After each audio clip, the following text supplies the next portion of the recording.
Yeah, sure. I've done it. I've done it, Devi. Thank you. Yeah. So it's around, if you ask anyone, how many are the graduates and postgraduates that get graduated in our country every year in dentistry? It's around 24,600 BDS graduates every year and 6,000 postgraduates every year. And a good share is definitely Perios, because most of the colleges in India have got this Perio seats, and though it is vacant and things like that, but it's there definitely. So it is around 6,000 postgraduates every year, and a good amount of them are Perios. And if you think you can just start your specialty practice once you are out, probably in another 1 or 2 months time or 3 months time, you will be giving your exams for sure. Then it's going to be time that you will you have a dream of starting your own specialty practice, with a dream that the patients will be queuing up in your clinic demanding your treatment, because you are all now packed with the kind of periodontal knowledge, and you want to do it on somebody's mouth as such. And your dream would be like the patients are going to walk into your clinic. But please understand this one fact, that there are enough and more seniors practicing in every single buildings of Kerala. If you see, have a round column, there you'll see every dental, at least a dental clinic in every buildings of Kollam, that's for sure. So similarly, if that was the idea, then definitely you'll be disappointed. And if you think you will get a job in one of the dental colleges in state, naturally, you have got around 24 dental colleges in state, or more than that probably. But the fact is that, once again, not very encouraging. They say, or rather it's understood, that there are no vacancies offered in any departments of Perio in any colleges of this particular state. Probably, in short, there are no vacancies for any staff members.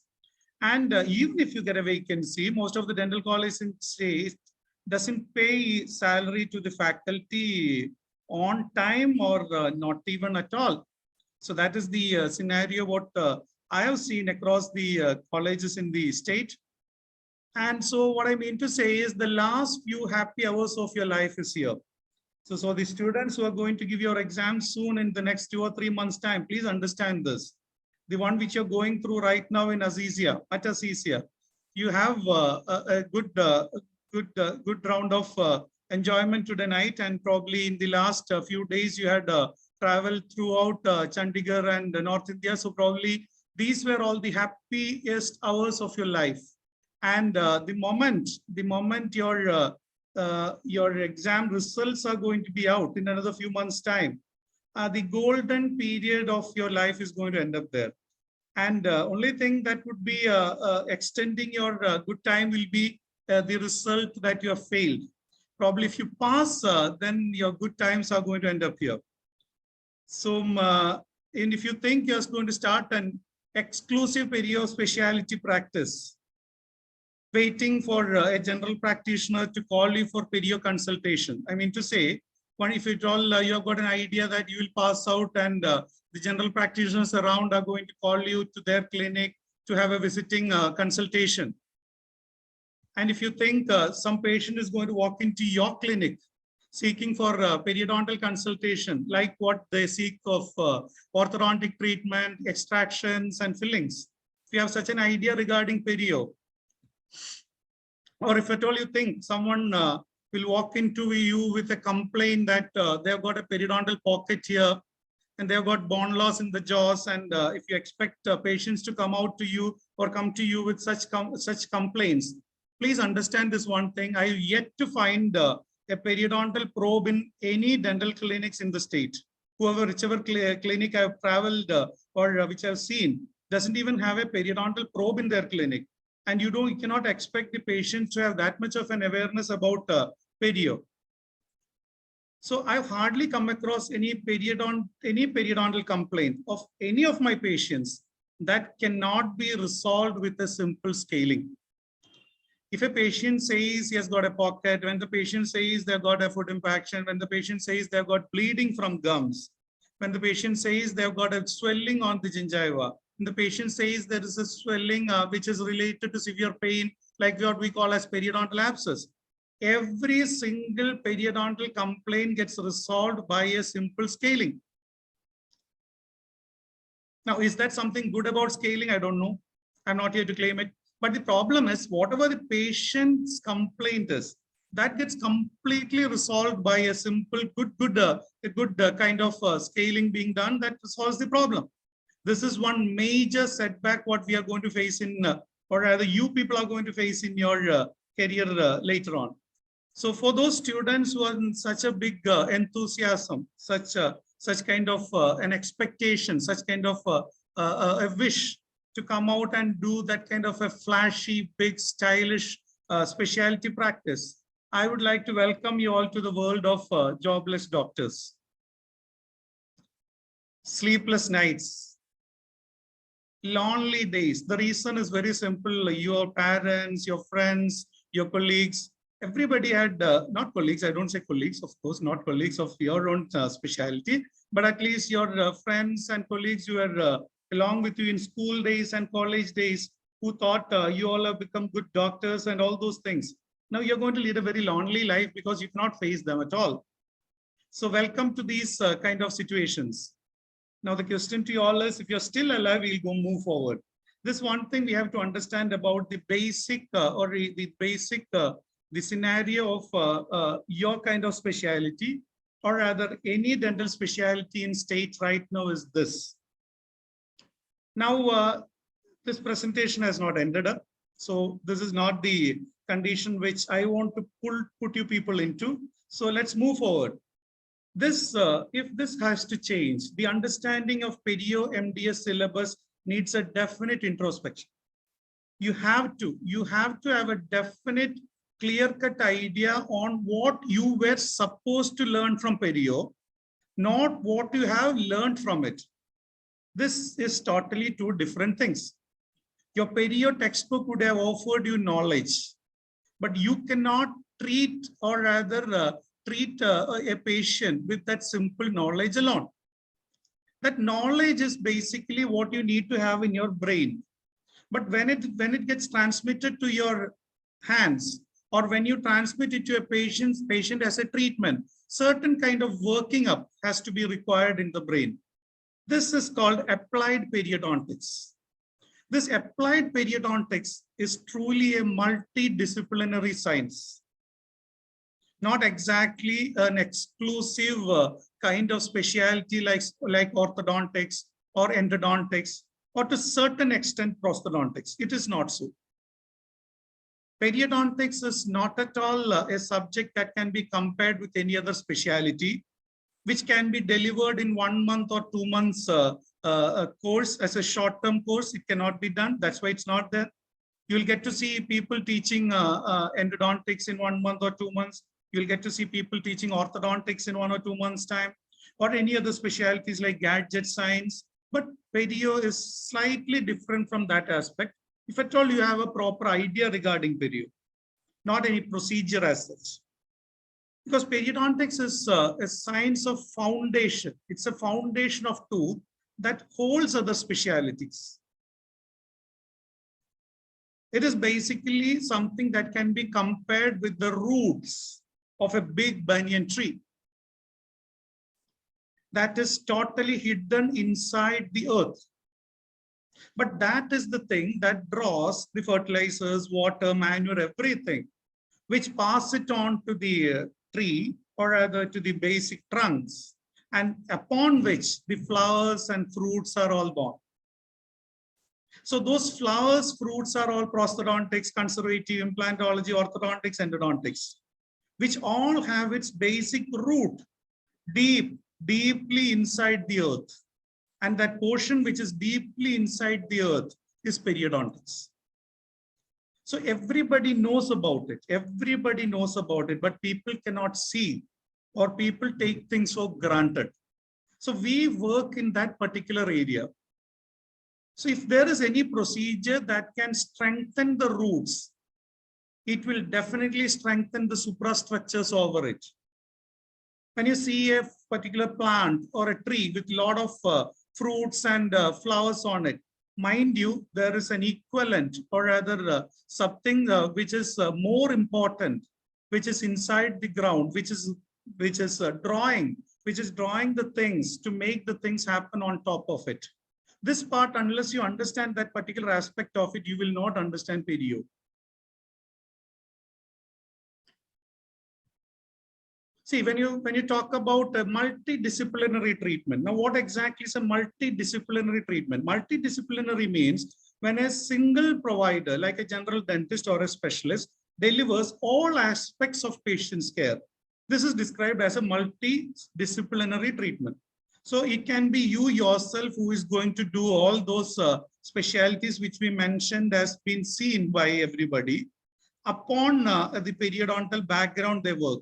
So you yourself can be a specialist and work for the other kind of specialist work in your clinic and deliver the patient a complete multidisciplinary package, which is actually a dream kind of practice of any one of you out there, not as a specialist periodontist, but as a multidisciplinary dentist. When a team of specialists delivers the same, we call it interdisciplinary treatment. That's all. The only difference is there you find one person doing it. Here you will find multiple people doing it. That's all.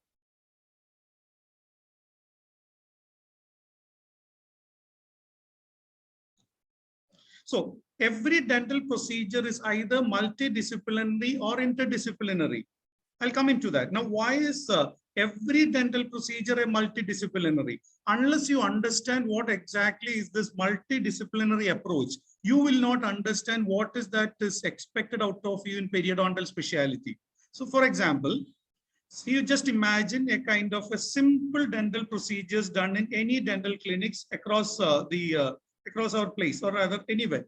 A simple extraction process. A hopeless tooth has to be extracted. It has got a multidisciplinary approach or an interdisciplinary approach in this. What are they? An oral medicine person or a person with an oral medicine knowledge has to diagnose it. This tooth is now hopeless. This tooth cannot do its work anymore. An oral pathology person, or rather an oral pathology knowledge, has to be applied into it. Why is it exactly going into this condition? Is it caries, or is it a kind of mobility? Or is it by any chance that it's going to create some kind of an havoc in the nearby area? Or why exactly that tooth has to be extracted is a knowledge of an oral pathologist. Now again, it has to have a certificate from an endodontist or a periodontist that nothing can be done to them. I'm sorry, that cannot be retained. I'm sorry, that cannot be root canal treated. That certificate has to come. Whether you take it or not, it is already there.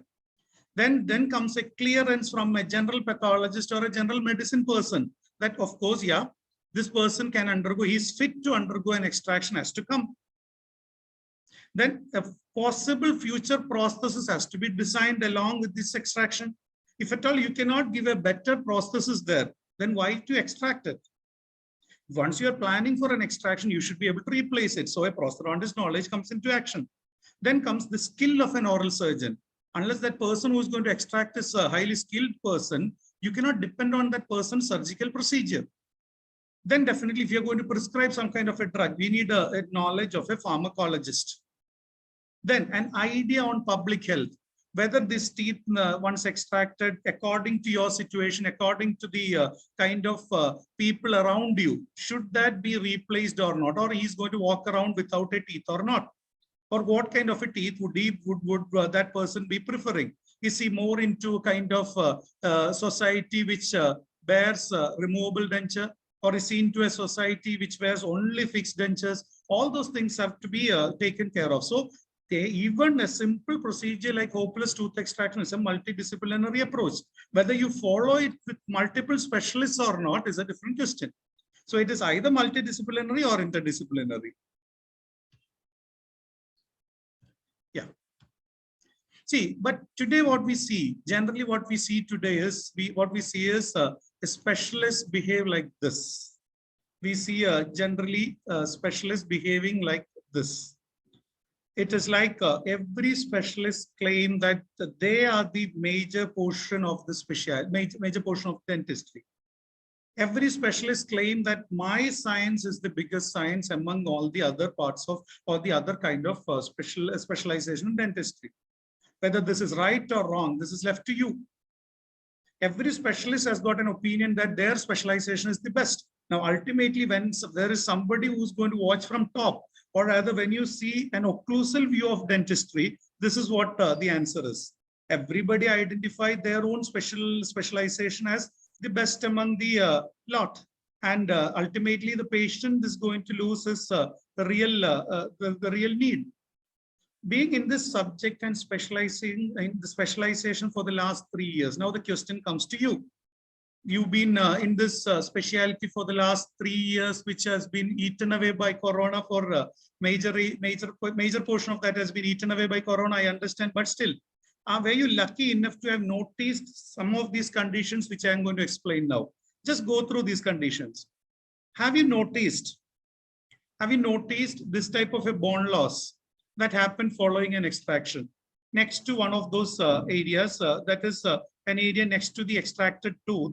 Did you find a kind of bone loss on a nearby tooth, or a bone loss somewhere here, which would have been a resultant from a traumatic extraction?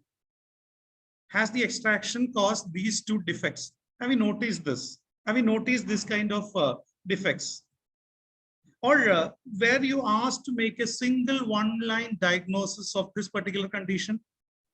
Did any staff member, any faculty asked you to make a single one-line diagnosis of this particular condition? See the condition wherein you have each of these tooth manifests different kind of diseases. Though we can call it periodontitis, periodontitis of each of these particular tooth was exactly, or rather was different. But you were asked to make a single line diagnosis of this entire mouth. Were you put into that condition? What about these particular lesions? If you have come across drug-induced gingival enlargement, if you have come across pyogenic granuloma, if you have come across pregnancy gingivitis, or to a higher extent leukemia-like diseases, or some kind of gingival enlargement as a resultant of hormonal imbalance, have you come across those diseases? And have you noticed that these lesions just vanishes, just disappears when the nearby or the associated tooth is removed? Have you come across such a situation? What about peri-implantitis? In 3 years term, have you come across any kind of peri-implantitis which was showing a different pattern? Actually, though that term peri is there in both periodontitis and peri-implantitis, actually the kind of inflammatory process going on around in these two conditions are totally different, entirely different. Have you come across a real good case where you failed? Have anybody failed in their implant fixtures? Have you failed? Is the question. If you're not, if you say you're not never had any failure in your implant, then definitely you're going to face it in future. Definitely, that's something else. So if you have to face some failure, you should be facing it when you have a guide around. That's a better way of managing it, definitely. Now, have you seen people people giving restorations joined together? Something like 2 restorations of composite being joined together. And you ask that person, sir, why have you done this? Or ma'am, why have you done this? They say an answer that it is better, it is stronger when it is connected together. Have you ever come across such conditions where restorations are being connected together? And somebody claimed that it will be more stronger when it is connected. Have you come across such a condition? Have you come across a condition where the patient reports to you with bleeding gingiva? And we understand bleeding from gingiva is not at all a medical emergency. Bleeding from any other part of your body. Just imagine you had a nasal bleeding. Just you had a bleeding from anywhere your skin. Any other part of your skin. Any other part of your skin. Because blood is definitely a closed channel. Why are you not much bothered about gingiva bleeding? It is not at all a medical emergency. Nobody is going to be picked up and immediately admitted in a hospital because that person has got a bleeding from the gingiva. Why is it taken so lightly? What about these conditions? Have you seen orthodontic treatment being going on and the gingiva just overgrows their appliances and even tooth? And still they continue with the treatment. Have you ever come across these conditions? What about a prosthodontist being very much worried about a biologic width of gingiva? A real good prosthodontist who are into an academic kind of practice, very much, they definitely, they do respect biologic width a lot. The biologic width is one area which is a line of control. They'll never ever try to trespass it. Why is it so? Any reason for it? What about, have you understood why these things, these gadgets or materials being introduced into dentistry? The gingival retraction codes, the matrix bands, the wedges. Do you know why they were introduced? Not to have a proper restoration of that particular tooth, but to save that from impinging somewhere else. All these things were introduced to keep something away from interfering, because the structures what these people were dealing, structures what a conservative person was dealing, was not at all a tissue which will inflame. The inflammation part was always in the gingiva. So anybody who went in for a restorative kind of practice were always worried about the tissue which has got blood circulation. Ever thought the technical reason behind splinting of mobile teeth? And of course, why the science behind the science behind its failures? Why did the splinting fail? Or why does a splint, like a tooth which is mobile, why can't all the mobile teeth be splint together? Why is it that some mobile teeth, if at all, even if it is splint to the nearby teeth, also develop pyogenic granuloma on it? Have you come across these conditions of complications of splinting? Now, have you come across wherein you have done some intermaxillary fixation for some kind of a fracture of alveolar bone or dentition, and you fix it intermaxillary fix it, and not over a period of time, over 3 weeks or 4 weeks time, the entire alveolar bone gets back to the normal life. So once you remove it, alveolar bone gets rearranged. So you have a condition wherein your periodontitis has got situations wherein you lose 1 millimeter or 1 millimeter square cube of bone. We need to place 1,800, 2,000 rupees bone graft there. But when it is an accident, when the same alveolar bone had undergone an accident, there is an immediate regeneration of the bone around it. How does this happen? What is the difference between this kind of a repair or a regeneration in your accident-related cases and a periodontitis or a disease-related case? What is the need for a permanent retainer following an orthodontic treatment? Why should a permanent retainer be given? Where exactly is it going to get relapsed? What is the reason for the relapse of this particular or relapse of teeth? Why are there retroclined teeth further getting proclined or getting spaced in between? Why should you give a retainer? Any specialty, when overdone, always result in periodontal breakdown. That is also something that has to be noticed. See, the principle of orthodontics is very similar to the principle of trauma from occlusion. You create an injury, there is going to be a repair and adaptive remodeling. Trauma from occlusion is same, but there you're not going to create it. Orthodontics is creating a trauma from occlusion in an area and taking advantage of your trauma from occlusion principle. You slowly create an injury, there will be a slow repair and a slow adaptive remodeling. This is what is happening in orthodontic tooth movement. See, if a faulty movement happens, if at all they go beyond the level of adaptive remodeling, finally the net result is entire alveolar bone being lost around the root. That's what is orthodontic failure. When you see here the tip of the roots, what happened to the tip of these roots? This is what is happening. Excessive orthodontic force being applied, either orthodontic force or trauma from occlusion, whatever it is, result in the same. An overfilled endodontic restorative material. If you see here, you have got a GP cone overfilled or rather being escaped into the lesion over there. Now, that is not going to create any kind of endodontic pain. Endodontic pain is over once the pulp is removed. Now, what's going to happen? There is a periodontal abscess. So when an overfilled area cannot cause any problem to endodontic side, definitely they are going to refer it to you. It is a periodontal abscess. Now, when you check there, it could be something related to the tooth or endodontic reason, but it comes as a periodontal complaint. When there is an overextended restoration, when and there is an overfilling, there is a restorative filling pushed into the gingival sulcus area, or a crown which is over-contoured.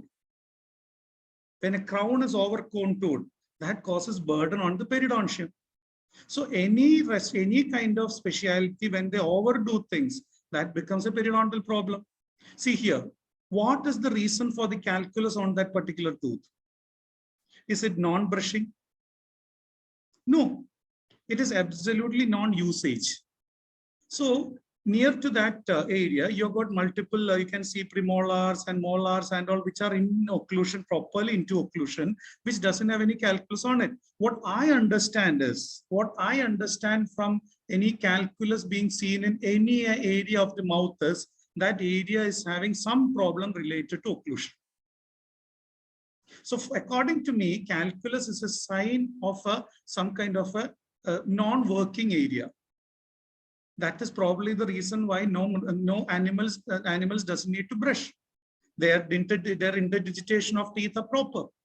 So they doesn't require any kind of brushing. So for human beings, if at all you find calculus in any area, identify that area as a non-maintainable thing happening there. Something self-maintenance is hindered. That is the resulting in particular calculus formation. Now, have you noticed this marginal ridge incompetency, cross-bite, rotation, tongue thrusting habit, mouth breathing habit? I'm definitely aware that Umar sir is having a detailed discussion on these case histories. Please, for heaven's sake, before you come out of your Perio the training course, please understand there are certain small things that have made big teachers.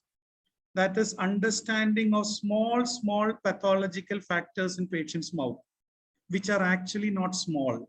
Now, why are we not much bothered about marginal ridge incompetency that causes foot impaction?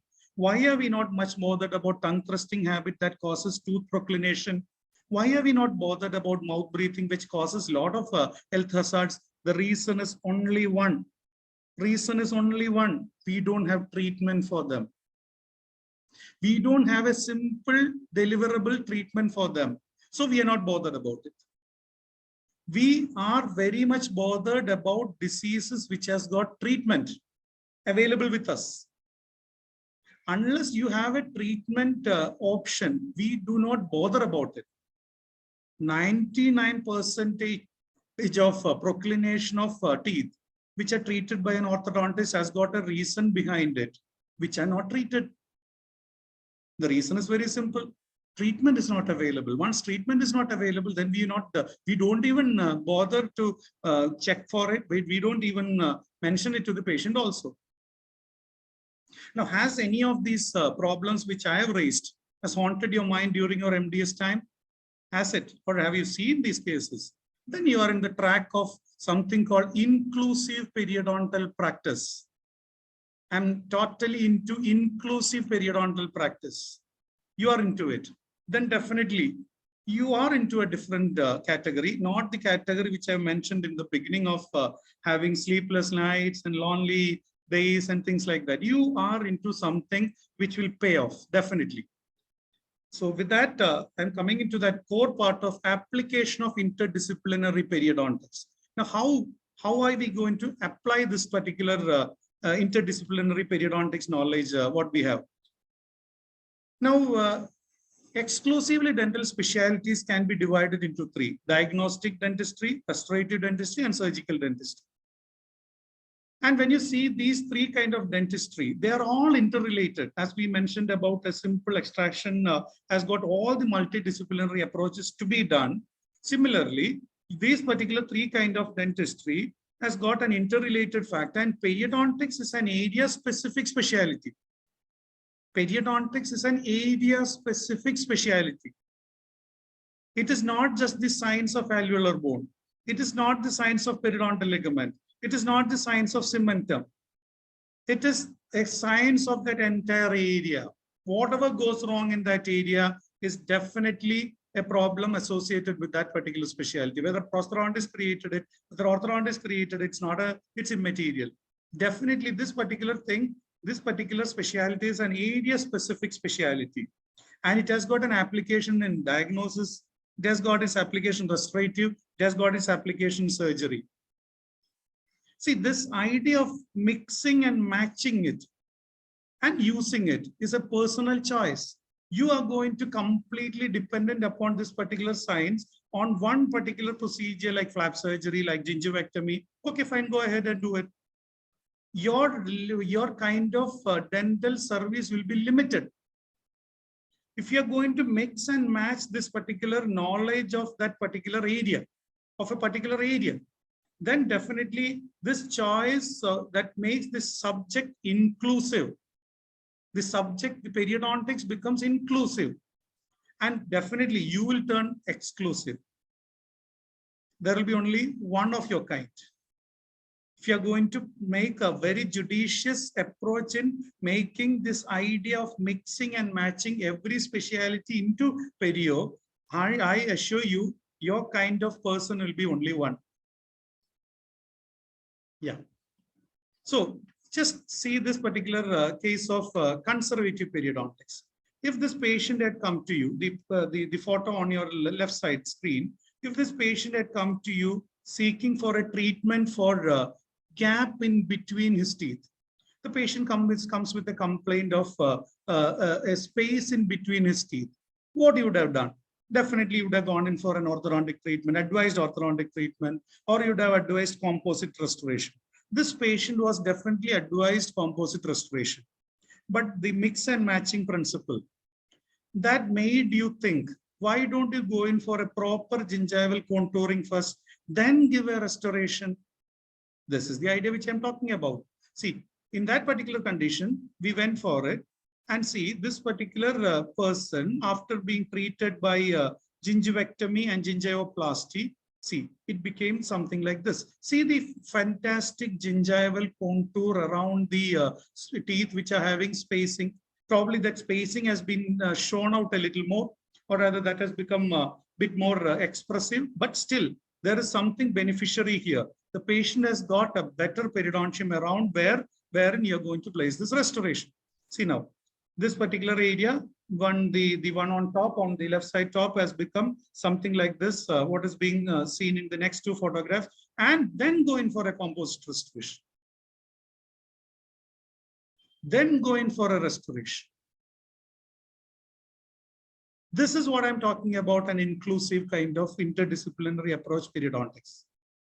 The same person, you could have done as filling up of that gap in the beginning itself, but the kind of periodontics which you have learned, which you believe, the trust has made you turn into this particular kind of restoration, which is definitely better. See, a patient comes to you with a diastema.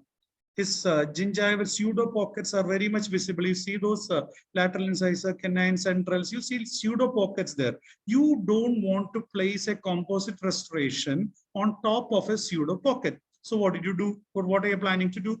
You went in for a gingivectomy, gingivoplasty, exposed the real teeth. You exposed the reality there. This is what the exact condition of the patient is. Then you went in for the same composite restoration, the same kind of composite restoration. But what have we achieved here? What we have achieved is very simple. You have given the space closure to the patient, but you have given a space closure which is periodontally healthy. Yeah. See this conservative periodontics extended, like a patient comes to you with cervical restoration. Cervical caries. Lot of cervical caries for her. See, what we would definitely do is either a glass ionomer or a composite or a crown over it. Definitely agree to that. But how well can you give a restoration in the cervical area when you have a gingiva closer to it? Definitely there is going to be a gingival sulcus there. There is going to be definitely cervical caries still extending further into the gingival side, which you cannot restore by a direct approach of glass ionomer. So what we do? We went in for the principles of periodontal flap operation. We open up, in a very internal, with an internal bevel incision, we removed all those gingival inflamed area, or rather granulation tissue, which are firm right now. We removed it, the gingival sulcus area. I'm basically talking about gingival sulcus area being removed. Then we were opened a flap. We got a proper access to that area. And then we planned a glass enamel restoration there. And then we went and switched it down. See, this patient is going to leave your dental chair with this much of restoration in mouth.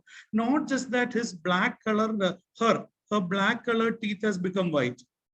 Your kind of satisfaction of having your periodontics being involved in this restoration is quite really very, very encouraging.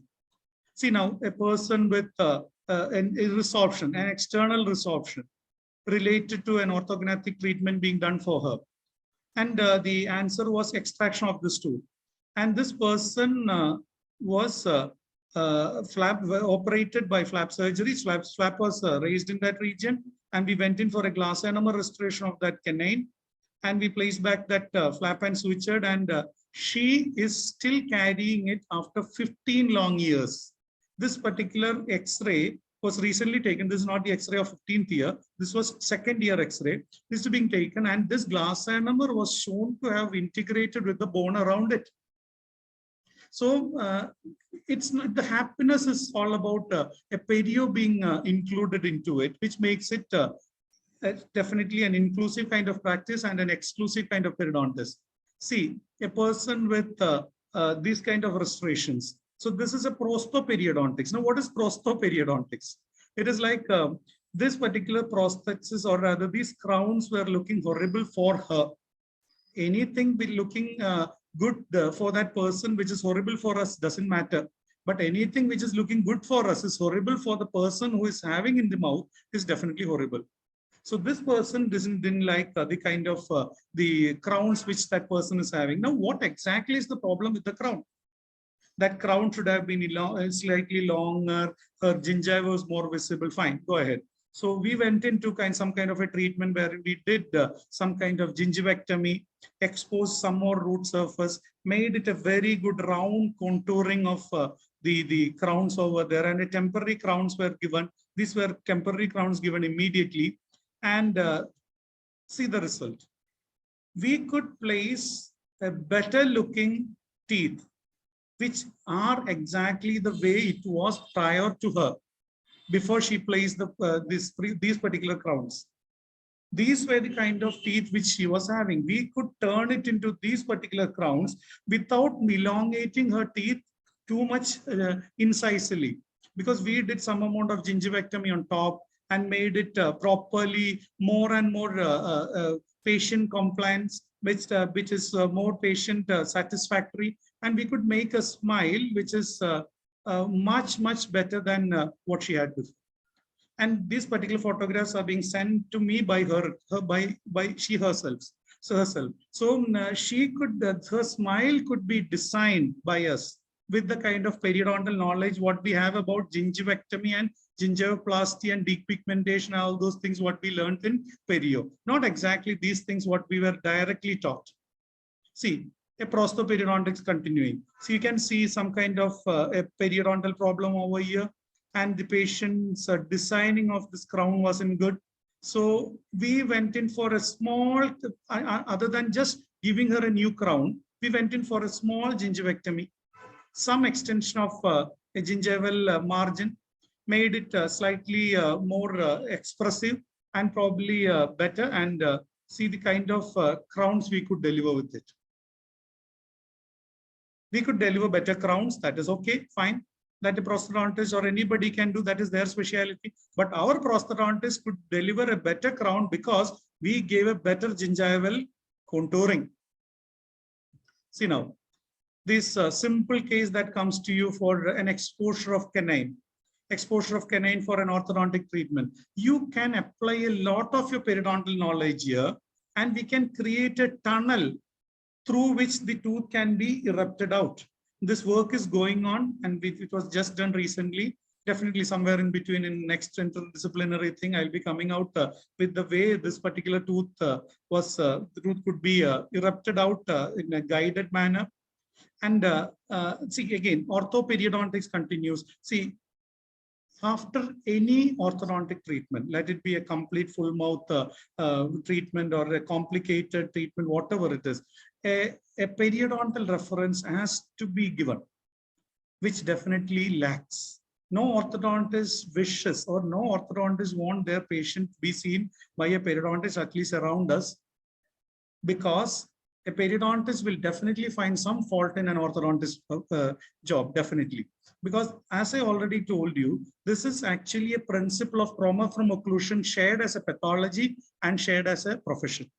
So definitely we'll find some kind of a problem with it. But apart from it, these are the things, these are the small things which we can deliver to that orthodontist patient to make his smile or her smile look better. This is what we have done. It's a simple gingivectomy or gingivoplasty.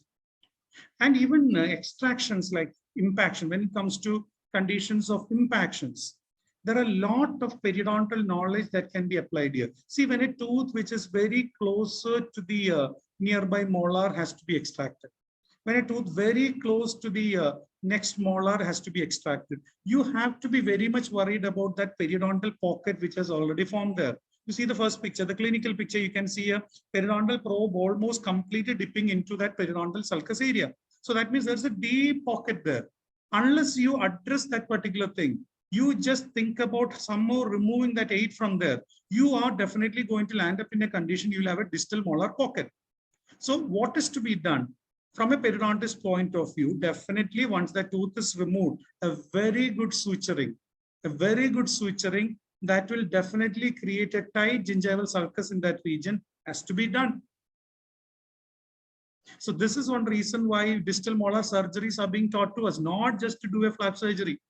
Even it is applicable in exodontia.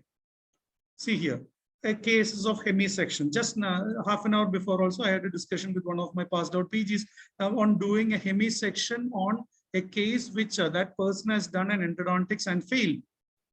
Definitely, that was a failure. But that person is not now going in for an extraction, planning for an extraction, but going in for a case of hemisection or radisection. This is where perio becomes applicable. See, a tooth is being a very pathetic condition where one root is good and the other root is bad. Definitely, why should you extract a complete tooth? You go in for a kind of hemisection. This is an area where hemisection is being done. And see, after a few months' time, that area of the other root portion has been completely healed. The bone is completely formed in that root area. And you got one root and the other tooth back.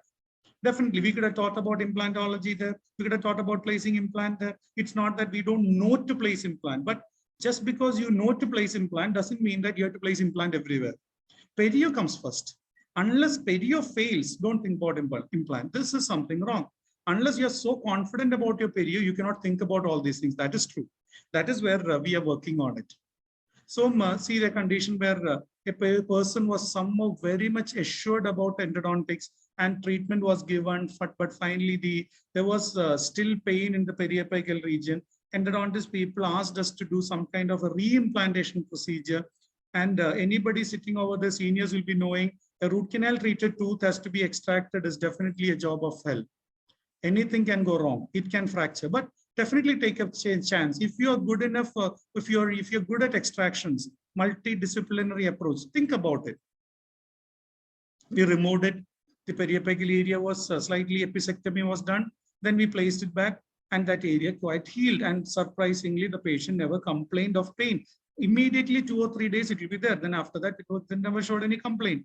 Now, what was the sole idea of presenting it here? It is inclusive perio. Reimplantation is periodontics. Don't think it is an oral surgeon's job. Reimplantation is definitely a periodontist's job. Unless a periodontist doesn't know the principle of reimplantation, then it is anybody else's job. Then it is for sure. See, a rotational flap, pedicle flap being taught to us for periodontal plastic surgery. We can use it for oroantral fistula closure also. A nicely executed oroantral fistula closure you can see here. Very nicely executed. She was a BDS student. She developed orthodontal fistula. She came to Perio, definitely not anywhere else. Definitely we could do this particular surgery for her and it's completely healed and that person has finished her internship and left now. She's still happy with it. So the principle of flap surgery, the principle of pedicle flaps are being used here for closure of an orthodontal fistula, a nicely rotated palatal flap. See, medical periodontics, wherein drug-induced gingival enlargement. This I'm talking about dilantin sodium induced gingival enlargement is being nicely gingivectomy being done by us. So a knowledge on that particular aspect also has helped us to do it in general anesthesia kind of patients. Relocation of frenal attachment. This is one beautiful thing what Nandakumar sir always make a point to teach this particular thing to your students. Hopefully that will be coming up in one day time. This is like relocating the frenal attachment to a alveolar mucosal level. So the real aberrant area has to be shifted to a physiologic area.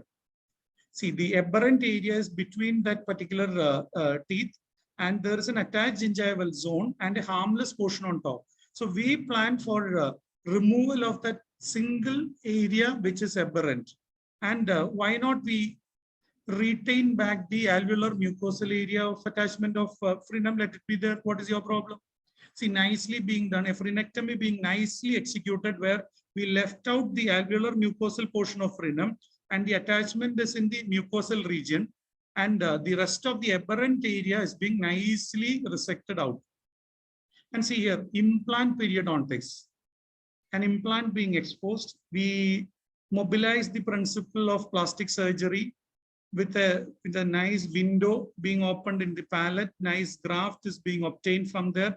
The window is being closed back. That particular graft is being used to close the implant surface, which is exposed. And not a complete 100% closure, but definitely anybody who is doing implant very often will definitely would have picked up the idea behind it. This is one area which is definitely required. This particular case could not achieve a 100% result, but there are cases where in 1 or 2 millimeters can achieve 100% result. A recession of 4 or 5 or 8 millimeters might not achieve complete result, but 1 or 2 millimeters can definitely achieve better results compared to this deep or rather more exclusive ones. See, in implant periodontics, we can apply the knowledge of your same grafting surgery in immediate implant cases, wherein you have such big sockets over here, which need to be closed. See, the implant being exposed and kept has to be completely closed by bone graft. And if you can place a connective tissue graft over it, if you can place a connective tissue graft over that bone grafted implant region, that will definitely pay off. See here, once again, this particular connective tissue is not being taken from the palate, but it has been taken from an edentulous area. From an edentulous area over there, we raised a flap and enough tissue has been taken and that particular implant exposed area, or rather the socket area could be completely closed. So implant periodontics.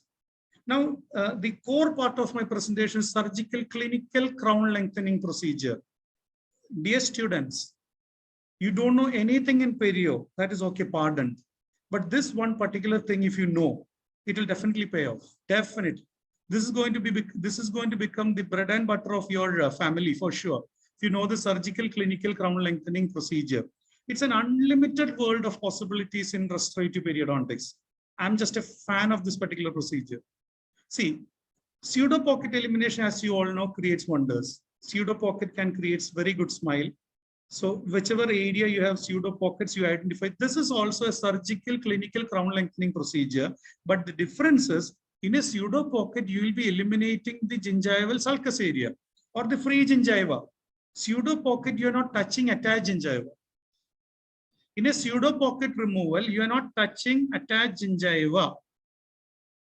Whereas when you come into the other procedures of clinical crown lengthening to attain root surface, When you are into a procedure wherein you want more root area for a crown placement, you have to sacrifice attached gingiva.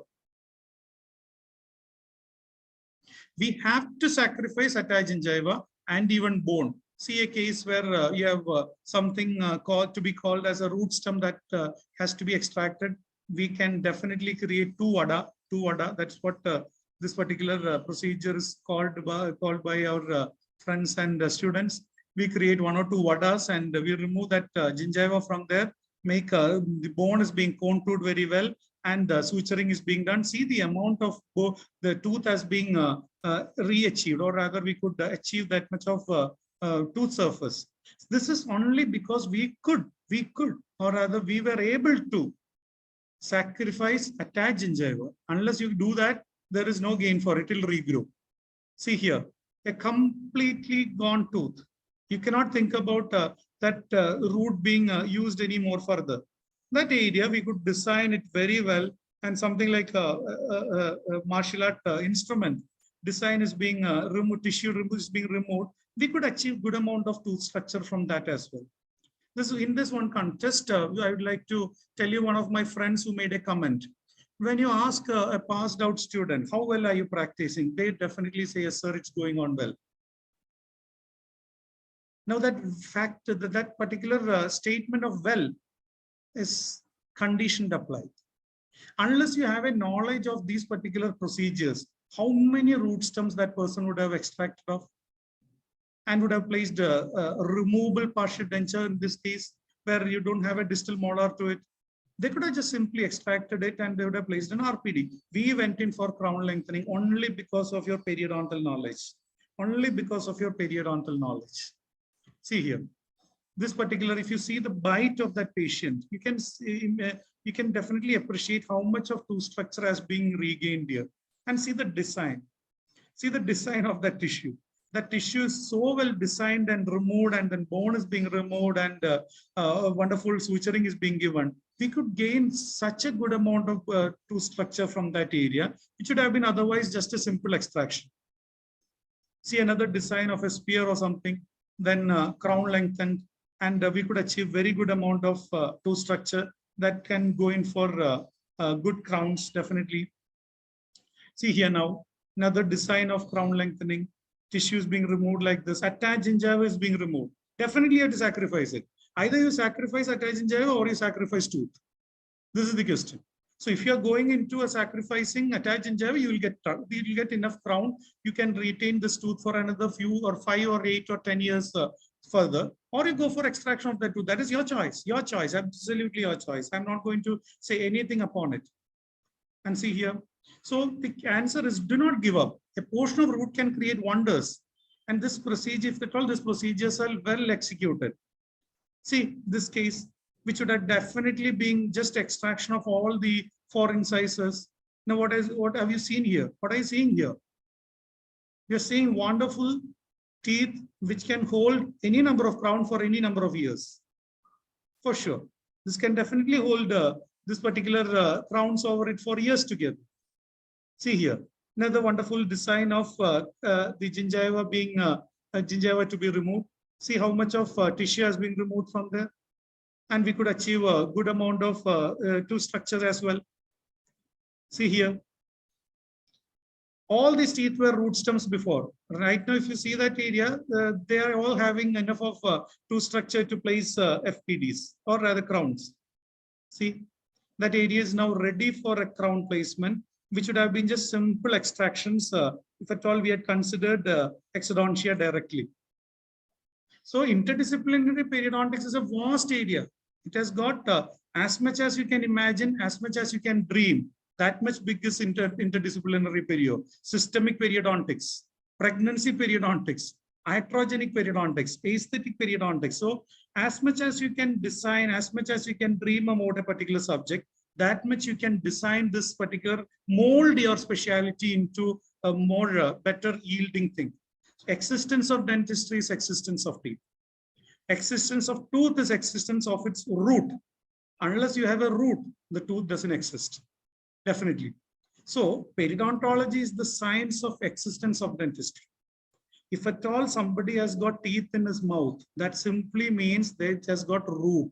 And this science is all about the root. This is the science of root.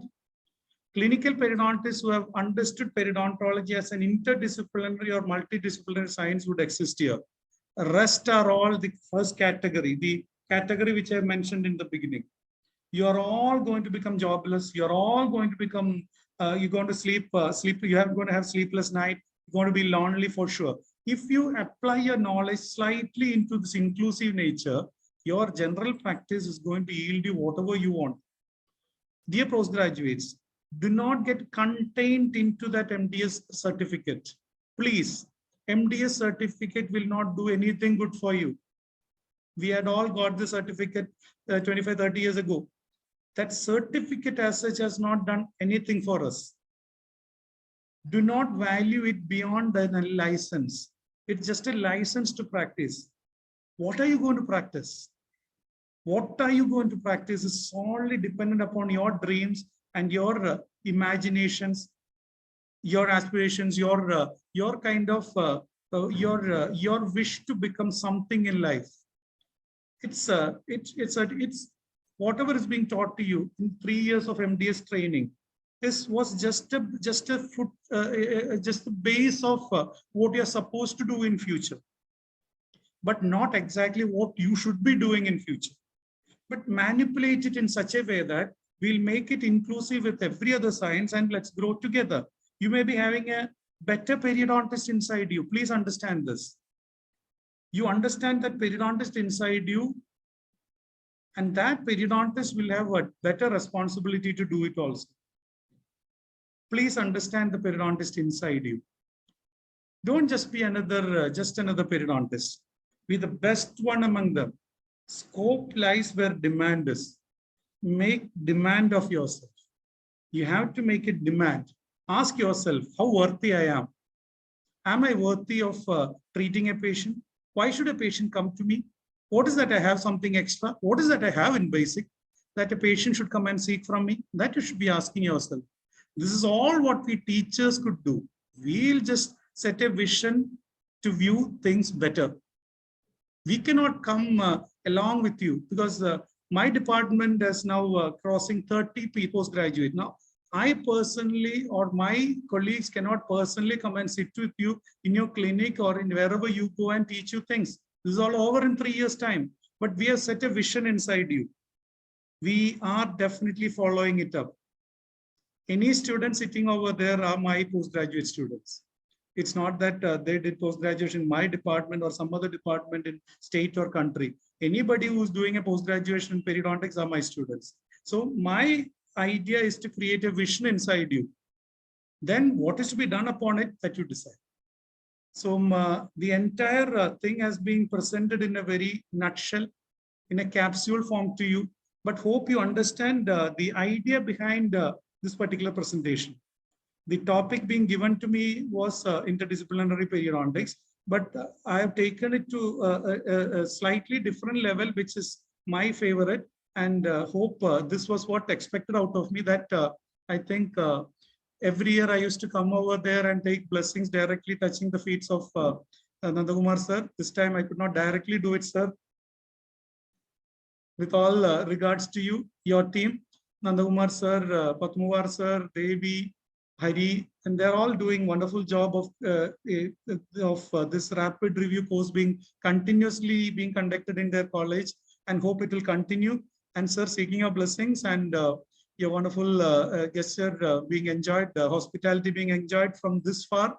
It was all a mess. I could not come over there personally, which is definitely was my first choice. Definitely, I could not do that. So kindly thank you very much. Apologizes for that, sir. We miss you very badly. We miss you. Yes, anyway, thank you very much for a wonderful presentation. Thank you, sir. I hope that next time you will be in a physical format. It will be here. Definitely, Thank you. definitely. Thank you all. Thank you for your patient listening. Thank you all.